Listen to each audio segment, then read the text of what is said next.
Trump's credibility crisis on Capitol Hill. Donald Trump ran for president as a bipartisan deal maker. But if there's one thing he's proved after a year in office, he's better at killing bipartisan deals than clinching them.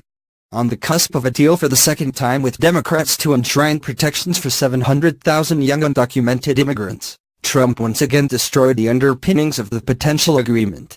After nixing any potential Dreamers deal last fall with Chuck and Nancy, Senate Minority Leader Chuck Schumer and House Minority Leader Nancy Pelosi, this time Trump blew up a tentative agreement during a meeting in the Oval Office.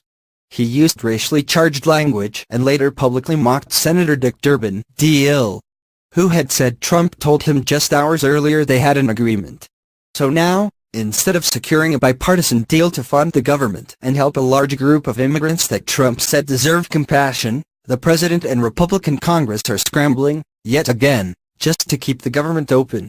Trump abruptly changed course and sided with the hawkish anti-immigration wing inside his White House, rejecting bipartisan Senate agreement to protect the Dreamers. The now week-long Shut All Countries controversy is more than another Trump flap blown out of proportion by cable TV and the Trump-obsessed press corps. It demonstrates once again to Democrats and Republicans that Trump is an unpredictable, unreliable partner who cannot be trusted to keep his word. To lawmakers on Capitol Hill, there may be no greater crime, since all members and senators know their word is their bond. Once you lose that credibility, you're done as a deal maker. It seems the president has only two ways of negotiating, Schumer said Tuesday. Either he commits to a deal one day and then betrays his word the next, which is what happened last year after Leader Pelosi and I met with the president on DACA, or he even dismissed the possibility of a compromise and says a bipartisan deal is that he gets everything he wants. Durbin, as knowledgeable as anyone in the Senate on immigration, was stunned by Trump's reversal. He has never done a bipartisan deal as president. That's what I thought when I called him Thursday morning. You got it, buddy. Durbin said in an interview. What he said to me is, I am not going to let anybody slow walk this thing. That's what he told me. Senator Lindsey Graham, R-S.C., who tried to sell the president on the Dreamers deal, was plainly discouraged. You can't fix this problem without the president, Graham said in an interview. I think he does want a deal. He is poorly served by his staff. I think that the guy last Tuesday was contrary 180 degrees different from the guy I saw Thursday. I think it is staff. But blaming Trump's staff was Graham's way of pulling his punches, since Trump's position on the Dreamers issue could be changed only if the president himself were willing to change it.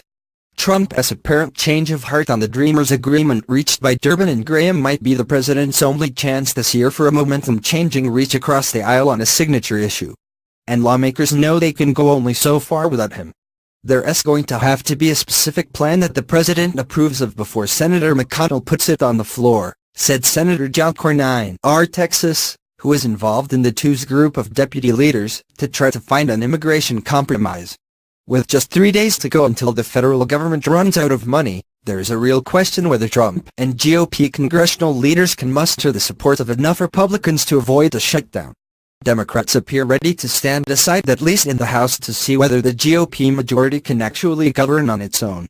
The reason I think the chances of a shutdown increased is because the president, between Tuesday and Thursday of last week, was so erratic on what he was and wasn't he willing to embrace and do, even on a topic where he himself convened the meeting, said Senator Chris Coons, D.Del.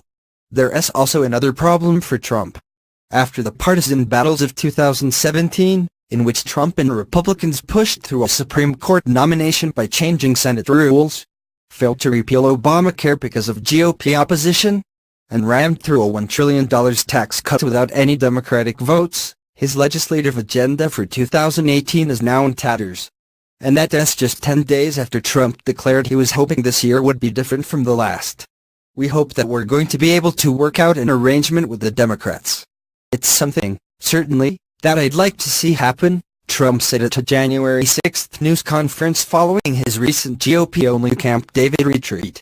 With Trump shifting his policy positions like a change of clothes and lashing out at lawmakers for taking a political position he had recently supported, lawmakers say it becomes difficult or impossible to negotiate. For bipartisanship, you have to stick to the same position for more than a couple hours, said Senator Patrick Leahy of Vermont, a Democrat who plans to praise Bob Dole in a floor speech this week. He said the former Republican Senate leader was effective because he can keep Republicans and Democrats together and he always kept his word. I think about him a lot these days. During the Senate hearing on Tuesday with Homeland Security Secretary Kirstjen Nielsen, Graham openly showed his own frustration with Trump.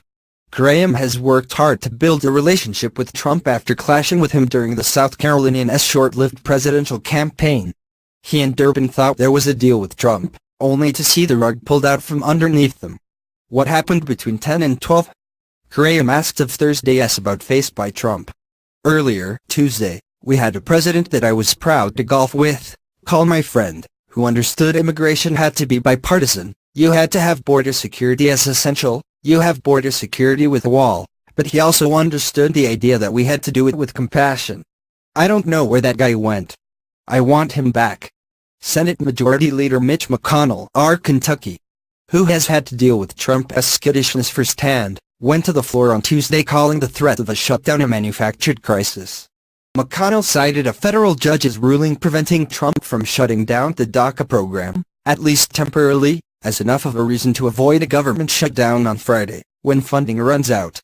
Now that a federal judge has issued a nationwide injunction preventing the administration from winding down the Obama administration's DACA program, it is clear that Congress has at least until March at a minimum, and possibly even longer to reach a compromise that resolves the DACA question, but also strengthens our security and makes other needed reforms to our broken immigration system, McConnell said. I am confident that senators on both sides of the aisle will choose to avoid the manufactured crisis, reach a bipartisan funding agreement in the coming days, and then continue our negotiations in these important areas.